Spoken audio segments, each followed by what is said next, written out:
tapi ngajari akhlak, ngajari cinta Allah dan Rasulnya. Makanya saking pentingnya keberadaan ulama dan menuntut ilmu, Imam Sya'rani beliau mengatakan, al-ulama surujul azminah. Ulama itu pelita setiap zaman. Zaman dimana kalau di situ banyak orang alim, banyak orang punya ilmu, padang, terang benderang. Tapi kalau orang semangat nuntut ilmu berkurang, peteng. Jadi ulama itu kayak lampu. Lampu masjid ini kalau banyak terang padang enak. Tapi kalau sudah lampu ini mati, itu lampu itu mati, lampu itu mati, peteng. Dunia ini pelitanya adalah para ulama. Kemudian laulal ulama lasoron nasu kal bahaim. Dan kalau bukan karena keberadaan mereka para ulama, manusia hidup seperti binatang. Hidup kita ini seperti binatang. Wis perzinaan di mana-mana, minuman khamr di mana-mana, urip gak duwe aturan. Maka itu ulama yang seperti itu adalah anugerah. Tapi kalau sudah ulama hanya pandai berbicara, akan tetapi dia tidak pandai mengamalkannya, ini justru keberadaannya balaun, musibah, petaka buat kita umat Islam. Dan ini seperti yang disampaikan Nabi Muhammad sallallahu alaihi wasallam, ana min ghairi dajjal akhwaf alaikum minad dajjal. Wahai umat Islam, kata Rasulullah, aku selain dajjal ada yang lebih aku khawatirkan dari dajjal. Qila wa ma dzalika ya Rasulullah. Sahabat bertanya, siapa yang kau khawatirkan lebih dari dajjal? Dajjal itu menakutkan loh. Dajjal itu sampai ngaku Tuhan loh. Dajjal itu seperti punya mukjizat loh. Dajjal itu fitnah yang paling besar, sampai sholat kita aja kita diminta untuk berlindung kepada Allah dari fitnah di Dajjal, saking bahayanya. Tapi kata Nabi, ada yang lebih aku khawatirkan dari Dajjal. Siapa ya Rasulullah? Ulama usu. Ulama, mereka orang-orang alim, akan tetapi tidak takut kepada Allah, menjual fatwanya demi maslahat jabatan dan demi maslahat hartanya, merubah yang hak jadi batil, yang batil jadi hak, merubah yang ma'ruf jadi mungkar, yang mungkar jadi ma'ruf, semua demi keuntungan sesaat.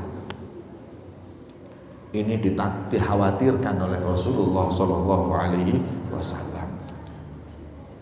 Waqad wasafa alaihi salatu wassalam unasan. Rasulullah mensifatkan sekelompok manusia di mana mereka ahli membaca Al-Quran. Saking enaknya Al-Quran yang mereka baca seperti persis diturunkannya Al-Quran.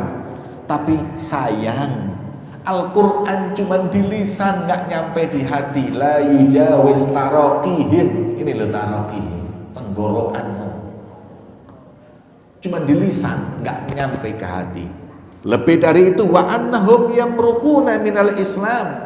Mereka itu walaupun pandai baca Al-Quran, tapi mereka jauh lari dari Islam seperti larinya anak panah dari busurnya. Ini ibarat saking jauhnya dari Islam. Ceramah yo pinter, kelambine yo ulama, tapi hakikatnya dia adalah orang yang jauh dari agama Allah. Wa fil hadis, dalam hadis diriwayatkan, inna mathalal munafik, diumpamakan, diperumpamakan orang munafiknya, munafik amali ini tadi, ulama yang seperti itu, yang pandai membaca Al-Quran, itu seperti raihan. Raihan itu hadirin, jenengan tahu nggak? Di kuburan ada biasanya bertumbuh pohon atau daun yang wangi. Apa namanya? Cempaka, bukan? Kamboja, daun Kamboja, pohon Kamboja, wangi ya. Orang munafik yang berilmu tapi nggak takut kepada Allah, munafik amali, itu diumpamakan seperti pohon Kamboja, baunya wangi, dimakan pahit. Cobaan gaya jus Kamboja itu, blenderan umbein, nggak enak, pahit, ya sudah itu. Hakikatnya dilihat wangi, tapi hatinya busuk. Na'udzubillah min dzalik. Fala yustab'ad ba'da hadza anna man ya'lam dhahiril ilm munafiqun fajirun wa alamatuhu an la yantafi bil ilm wa la yanfa' bih. Nah, dari sini kita bisa mengambil kesimpulan mereka hanya punya ilmu yang zahir tapi hatinya ingkar kepada Allah dan dia enggak takut kepada Allah. Tanda-tandanya dia adalah orang yang berilmu tapi nggak manfaat ilmu buat diri mereka dan tidak manfaat buat orang lain. Bahkan keberadaan dia yadur bihi nafsahu, membahayakan dirinya dan membahayakan orang lain. Dhalun wa mudhil, sesat dirinya, sesat, mudhil, menyesatkan orang lain. Nah ini hadirin, saya ingin sampaikan beberapa hal yang penting untuk panjenengan semua yakini dan ketahui. Kita ini yang berakidahkan Asy'ari atau Maturidi dan bermadhabkan 4 madhab yang mu'tabarah, satu diantaranya yaitu kita Syafi'i, dan kita yang bertorikoh, ada yang torikohnya Syadziliyah, ada yang torikohnya Naqsabandiyah, ada yang torikohnya Alawiyah, ada yang torikohnya Tijaniyah, ada yang torikohnya Samaniyah, macam-macam. Jumlah torikoh itu ada berapa? Torikoh yang mu'tabaroh, yang menyampaikan kita kepada Allah, ada yang tahu berapa jumlah torikoh itu? Kata ulama, at-turuq al-musilah ilallah ka'adadi anfasil khalaik. Jumlahnya torikoh yang mengantarkan kepada Allah, kita kepada Allah, sebanyak nafasnya makhluk Allah.